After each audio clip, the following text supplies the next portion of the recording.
you wanted the best, you've got the best podcast. The hottest podcast in the world. The Chris Voss Show, the preeminent podcast with guests so smart you may experience serious brain bleed. The CEOs, authors, thought leaders, visionaries, and motivators.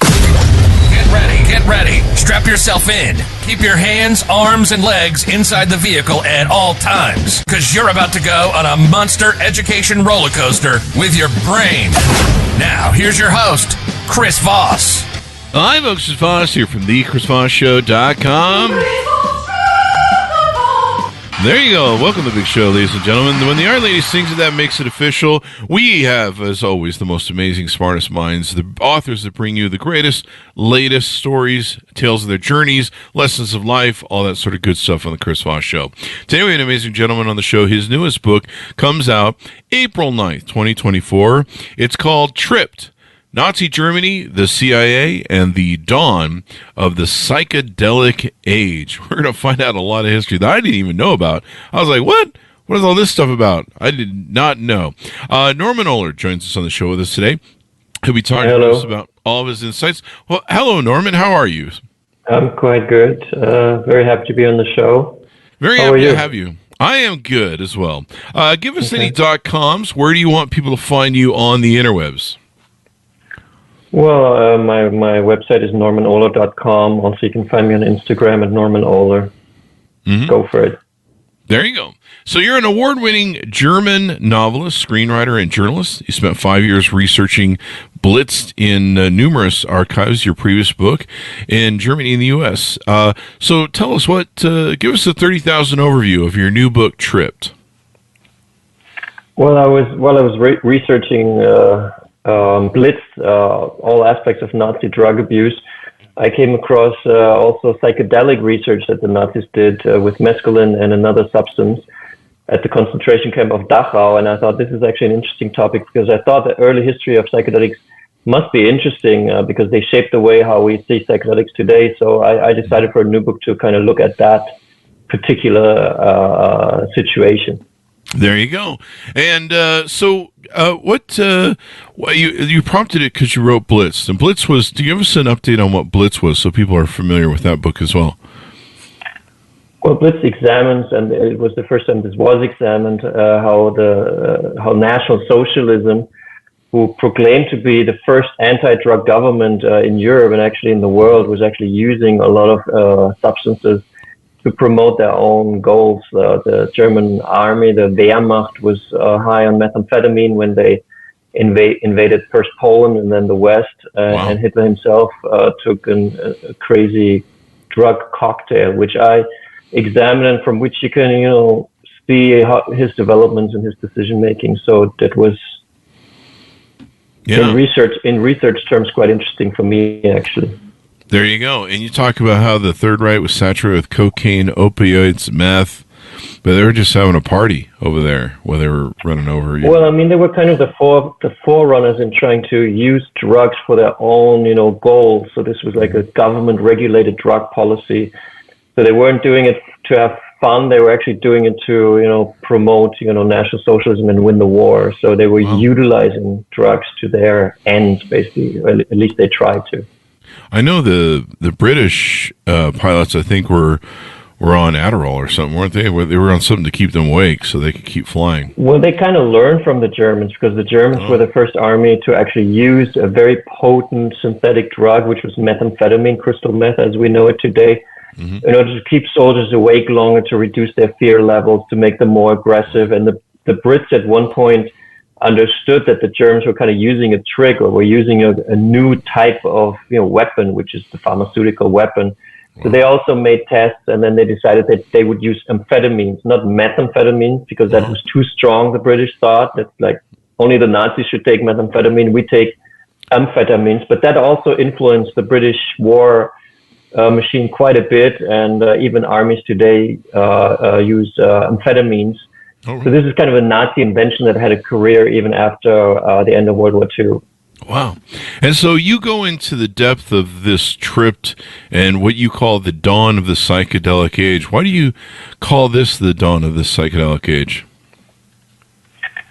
I mean, LSD, which is the most potent psychedelic substance, was founded in 1943, and the company that founded it is a Swiss pharmaceutical company, Sandoz in Basel, Switzerland, like very normal pharmaceutical firm, thought they had a big hit on their hands because LSD was the first medication that actually worked on the mind. And they realized in 43, we have a world war going on. We'll have lots of traumatized people, lots of people with psychological problems after this conflict. So maybe LSD is like is going to be a huge hit. They actually thought this was a game changer for the pharmaceutical industry in general. More like psychedelics, they kind of invented and developed psychedelic medicines. But then something happened, and LSD kind of was not able to develop normally like a medicine. Like they couldn't put it on the market, and I was curious in finding out why. Interesting. Now, of course, we beat Germany in the wars, and so you have the U.S. is interested in, and I guess the Russians and the Britain and France who are overseeing Germany at that time. You have the U.S. get interested in the CIA, I guess, in what the Germans were doing with these drugs. I mean, the Americans were extremely interested in all, things that German scientists were working on, because German scientists had this aura of being geniuses, and they're really far advanced. Also, in terms of the nuclear weapon, the Americans, developing their own weapon, thought the Germans might have some steps ahead of us. So they were when America liberated Germany, they had a secret unit attached to many military units. It was called the Alsos unit. And Alsos' job, it was a mixture of soldiers and agents, was to interview, first find and then interview German scientists regarding nuclear weapon technology, but also the biochemical weapons. And under this area, also they were interested in drugs as possible weapons. And then they found that the Nazis had already experimented with LSD, which actually no one had ever written about, that LSD has this Nazi past, because we think LSD is this hippie drug. Yeah, so I thought it's very interesting to look at that, what actually happened. The Nazis thought it could be used as a weapon. So the Americans also thought it could be used as a weapon. That's why Sandoz, the Swiss company, was not able to just bring it on the market, because they got huge pressure from the newly founded CIA, who was very interested in winning this new war that was now starting, which was the Cold War, which was brain warfare, as the CIA head Dulles also called it, because it was about ideologies. It was this struggle against the Soviet Union, who has the better model. So the thought that a drug could actually help you overpower the mind of someone else, for example, in an interrogation, which was attractive to the Nazis, was now very attractive to the CIA. Yeah. Kind of interesting. What if it had become an open drug for sale on the market? It might have been kind of. You wonder sometimes how these things would have happened if things would have been different. I mean, today we know that LSD can be good against dementia, against depression, against trauma, just like psilocybin and some other psychedelic substances. But at the time, they were suspecting this, and at Sandoz, in this pharmaceutical company, they opened up a they called it intoxication room. It was like a room within the company, and people, this was in the mid-40s, could go there, like the chemists could go there, or secretaries or bookkeepers of the company, and they got LSD, and they didn't know what it was. They just took it, and then they described, and everyone described like wonderful experiences. Like looking out the window, the sky became very beautiful. Suddenly they understood their own life, or they just became happy. They couldn't stop smiling. So Sandoz really thought this LSD is like a brain food. It's like something that really makes people feel better and think better. So this is actually the dawn of the psychedelic age, which was then kind of had to go underground because LSD became illegal in the United States and then worldwide. And now the research is actually starting up again. So in a way, now we have a second dawn of the psychedelic age. Now we have a real dawn, because now scientists are actually more and more able to research LSD, psilocybin, ketamine, MDMA in the lab to see, can it really help against dementia? How long will it take until we have the first psychedelic medicine against Alzheimer? Like these questions are now really being examined in the universities worldwide. So actually now we have the dawn of the psychedelic age. Was it made illegal so that other governments can get a hold of it or interest in it to try and squash any sort of, other governments doing what the CIA wanted to do it, do you think? Was there like a dirty tricks there going on? I mean, the documents are pretty clear about it, that there was the big fear, or at least the fear was proclaimed or was, worded, that the other side, the Soviet Union, uses truth drugs that they will apply against us, and in order so they don't get an advantage, we also have to do it. There was never any proof actually for a long time that the Soviet Union was into this, but later on it became clear that the Czechoslovakia, which was a Soviet satellite, actually had a huge LSD program. So the Eastern Bloc, they actually were working on it, but they were not really working on it to develop it as a weapon, but they were just kind of researching it in the East. So the CIA created a program called MKUltra, which was headed by one guy. He became very worried that Sandoz, the Swiss company, Switzerland being a neutral country, would just sell it to everyone. So he visited the CEO of Sandoz and requested that larger amounts of LSD that are being sold by the company have to be run through the FDA, the CIA. So the American,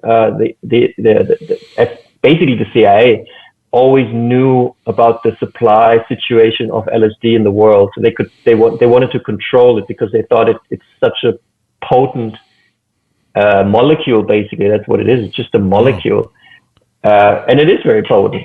Yeah. Here I thought the war of drugs, they thought they were doing something good. Like, maybe everyone should be high all the time. Turns out it was the CIA being an asshole. They did the same thing with crack, so that was interesting. So this, you document how the CIA basically starts trying to turn LSD into a truth serum, and they even did some pretty evil stuff during the psychological brainwashing torture program during the 50s and 60s. Well, I mean, when the guy who headed MKUltra, his name was Sidney Gottlieb, when he first received LSD on his visit to Switzerland from the CEO of Sandoz, the company that made it, he first tried it on himself. He realized that on himself it has a very powerful effect, like he can think differently. And then he wondered, what happens if I give this to someone without telling that person that I do this? So that's the human experiment that then starts, and in this he included American universities. So American universities were testing how would LSD affect the mind, how does it increase your fear level if you take it unwittingly, what happens if you take it in a nice surrounding, can you destabilize someone? So they looked at all kinds of questions. So this MKUltra program was in a way a big research program, secret research program by the CIA, in order to find out, could we somehow perhaps smuggle LSD into the water supply of a Soviet battleship? What would happen then? Would they all go crazy? Would they, they really tried to get a grip on how to weaponize LSD, and that is the MKUltra program. And obviously, it's an unethical program because it used American citizens, foreign citizens, without their knowledge. Like the CIA created 2 safe houses, one in Greenwich Village, New York, one in San Francisco. They kind of picked up people from the street or from bars, invited them to private parties in the apartments, gave them LSD without knowing, and then they saw how people changed. So these are actually kind of weird, they're kind of dark experiments, and they're all based on what the Nazis did in the concentration camp of Dachau, because the Nazis started and the Americans kind of saw it and kind of copied it, softened it maybe a little bit, but not much actually. So we can see that drug abuse from the Nazis actually is mirrored in the US, and then leads to the prohibition of the substance, because at one point the CIA realizes this is not a weapon, and actually people like it, and some get quote unquote turned on by it or develop new thought forms or become creative, and this is not what the CIA had in mind. So it's not surprising that in 66 suddenly LSD then becomes illegal. It's being called a class 1 substance. Class 1 is like the most dangerous one that have no medicinal use, and you cannot even, from now on, you cannot even examine it in universities anymore because it's also illegal to research it. Wow. That's crazy, but it does sound like the CIA and how they did things. So you're able to track all this stuff. Sadly, for people who are put in jail for this, probably for long periods of time.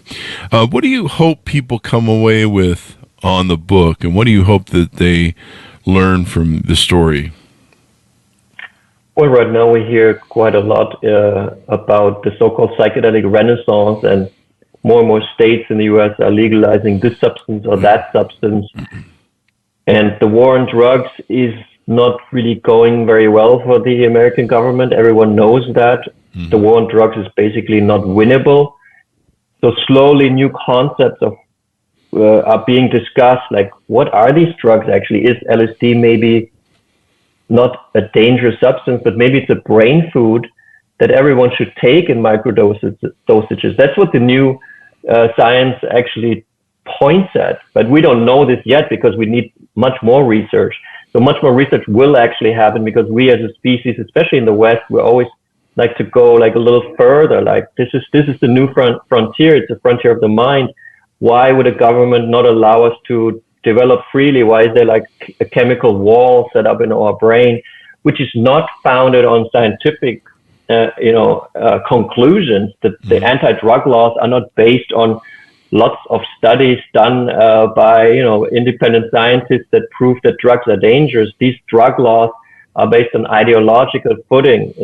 And this is what I examine in the book, so just people get a little bit more of a sense of the history of these drugs. What are psychedelics? Where do they come from? Why did they become illegal? What is the danger of them?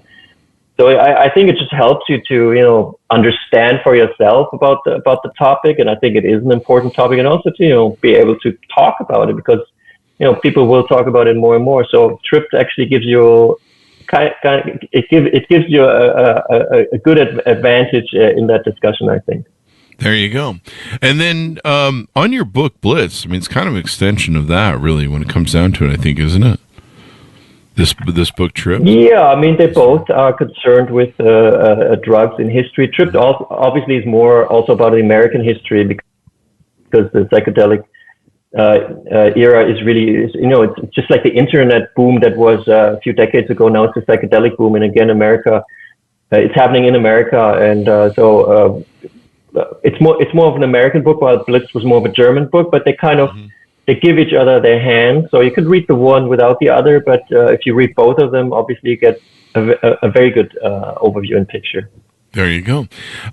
So it was pretty interesting, man. I guess they were really high over there in Germany. Was the whole country high? You write in the book, Blitz, about how everyone from mothers to everybody, to all the way up to Hitler, were having a pretty interesting time. I can only look at the production numbers and the sales numbers, and then at the population numbers. And methamphetamine was in Germany in the late 30s just as popular as coffee is in our society, because there was no coffee actually. Maybe you could get a coffee somewhere, but it wasn't like today. And people always need stimulants. Like we're living in a capitalist, performance-oriented society. We all want to be the best. Like that's how we survive. So if there's something on the market from which we think this makes us, perform better, then we use it. And in Germany, it was methamphetamine. It sounds crazy, but it was not crystal meth that was cooked in some black market lab. It was done by a German pharmaceutical company. The name was Temmler. They invented methamphetamine.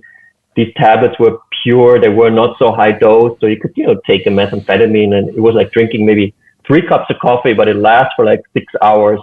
So it's not that everyone was crazy, but everyone was kind of going on a certain level. Not everyone, also not everyone took it, but it was a mass drug, a mass product. There was even chocolate on the market laced with methamphetamine for the housewives, because the Nazis wanted the women to stay at home and clean the house. That was like the role model, so that they were eating meth chocolate, so it would be at least more fun to clean the house.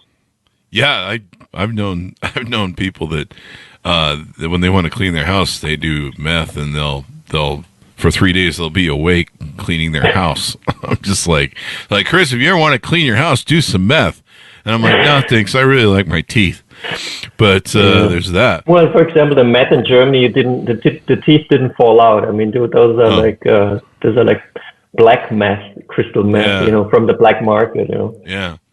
But still, obviously, it's not a healthy product because you develop at least a psychological dependency. You want to have it. That's why people wrote about depression. Like suddenly you don't. They didn't understand it in Germany because it was not considered a drug. It was legally, you could buy it at any pharmacy. Just walk in, say, I want some meth, and you got it. Wow. It's like living. I don't have a joke for that. So this is really interesting. It's with all the drugs that were going on. Do you think it's what contributed to the moral failure of Germans to, the horrors that they did to the Jewish people, the Holocaust, the experiments they were doing on live people? Do you think the drugs contributed to the moral failures of what most of us that try and consider ourselves humans, the drugs were contributing to some very poor decision making, basically? Do you think that was maybe part of what was creating some of that, or? Well, I think the creation of these programs, like the racist ideology of the Nazis and the plan of the Holocaust and all this, I think this was methamphetamine, and also they developed these ideas before methamphetamine was actually invented. Oh, really? But it's a fact that people. I mean, Hitler wrote Mein Kampf in the late 20s, and methamphetamine was invented in 38. Okay. So it's not like that the Nazis became bad because they took a lot of methamphetamine, but it is a fact that people working within the machine, for example, being concentration camp guards, I mean, these were also, normal people like you and me. Their job was to guard a concentration camp. Obviously, this is not easy, because you see things, you do things that are absolutely horrendous. Mm-hmm. And the methamphetamine does help you to actually do these things. And we have seen that people who do, for shootings, for example, or even the attack against Israel on October 7th, they found captagon, which is an Arabic type of methamphetamine with the fighters. So this methamphetamine does, this was actually proven at German universities in the late 30s. It lowers your inhibitions, you're ready to commit things that you otherwise wouldn't do because you resist. People usually don't kill other people. It's very hard. We don't want to do this, but on crystal meth, on methamphetamine, it's easier because you're in a bad movie, so to say, and you have this energy, and in your brain, all those neurotransmitters are released that send you into high alert. So you're at high alert. You're fighting fight or flight for your life. You're not normal calm. You're not sitting cross-legged meditating on crystal meth or on methamphetamine. So I believe that it was easier for people to take part, also as a soldier. I mean, amphetamines and methamphetamines are perfect for soldiers. You take it, you have more energy, you have less fear, you just want to go. It's certainly contributed to the horrors of the Third Reich. If they all would have smoked weed, I think a lot less atrocities would have happened. Because it's just too tight. You just don't care. You just don't want to do these things. Yeah, just we're but on methamphetamine, you might want to do these things because you're so hyper and you just want to act. I mean, I wouldn't, but soldiers who are already in combat situation on crystal meth are more crazy in those combat situations, and they shoot more and they do more and they kill more. I think that's what my research showed for sure. Yeah, maybe we should have pot, because you're right. Pot, you're just let's not fight. Let's just all get along, and it does explain. I had heard that one of the aspects was Germans who lived outside of the camps would have from time to time ash from the winds of the Holocaust furnaces. The ash would fall into their neighborhoods, and sometimes they would call it. They would say, today's a day where there's going to be a lot of ash, and so keep everyone inside. And maybe, mothers and people at home getting high on their supply contributed to them turning a blind eye to that sort of lack of humanity going on. I mean, they knew what was going on inside of the concentration camps, evidently. Mm. So, but yeah, when you've got ash falling in your neighborhood and you know that it's from human beings, yeah, it probably takes a lot to turn a blind eye to that, because that's really something. But, like you say, I guess once you go down that rabbit hole of hate and anti-Semitism and, the racial purity sort of BS they put in Mein Kampf and stuff and promoted, just adding drugs to that, drug fueling that, probably just is not going to lead to better things. I imagine we might have been it's a weird way of saying it, we might have been blessed that Hitler was as high as he was more of the time, because he really made some bad decisions in the end. One of the decisions to open two fronts to attack Russia at the same time he was fighting through Europe. That was a downfall of the military in Germany, and some of the decisions he made, I think, there at the end really helped us win the war. And you think if he had have been high, maybe he'd have been more dangerous when it came to strategy in the end. I would assume so. I mean, I discussed my findings about Hitler with Hans Mommsen, who was at the time when I researched the book, the leading historian, like the gentleman of history in Germany on National Socialism. Like, he knew actually quite a lot, but he had never concerned himself with Hitler's drug use. And he said that my findings actually explain this shift in Hitler's career as a military leader, which kind of changes in the summer of 1941. After that, every decision he makes is completely wrong. And before that, every decision he made militarily was brilliant. He only had successes before, and then he slides down into making a lot of bad decisions. And you can actually see it. You can trace it. You can connect it to his drug use, which started in the summer of 1941.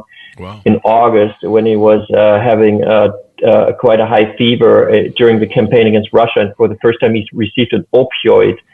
And before that, he had a crazy doctor who gave him injections every day, Theo Morel. So I examined for Blitzed the patient book the notes of Morel that I found in the archives, so I could see every day what Hitler received.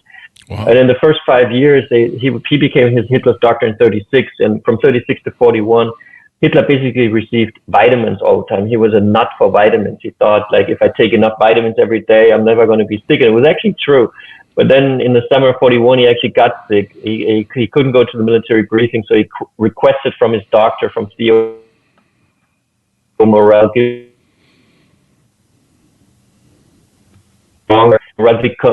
enters a new world, which is the world of hardcore drugs that he gets injected intravenously, and he starts liking them because he's a freak in his bunker. So he doesn't meet people anymore. He becomes very shut in. So he kind of gets into an artificial world more and more, and this world doesn't correspond less and less with the real world, where he has to take decisions how the army should move, what weapons are being developed, what strategy. The whole thing got completely over his head because he started living in a fantasy world. He was not in a fantasy world until 1941. I mean, a big mistake anyhow was to attack the Soviet Union. That's unconnected to drugs. But once he's in the Soviet Union war, then he gets into more and more drugs, more and more bad decisions, less and less support from his officers, more drugs to counterbalance his dwindling charisma. So you can actually explain the late Hitler much better if you understand that he became ultimately a junkie who was using intravenously high dosages of oxycodone, which created the American opioid crisis, and people usually snort it or swallow it. Yeah. He was actually getting it into the vein, injected by his doctor in high dosages. So he really was heroin addict. Not really in this world, but very high for a lot of times. And that actually led also to the degeneration of his health, which we can see clearly if we look at pictures over the years. Wow. Well, you're kind of probably half lucky he did that because it helped us win the war, probably. Well, the British intelligence wanted to assassinate Hitler for a long time, and then at one point they realized we should drop that plan because, like, this Hitler is actually helping us involuntarily by making bad decisions. Yeah. There you go. Well, this has been really insightful. I've learned a lot of stuff that I didn't know about Hitler and the war, and of course the war on drugs.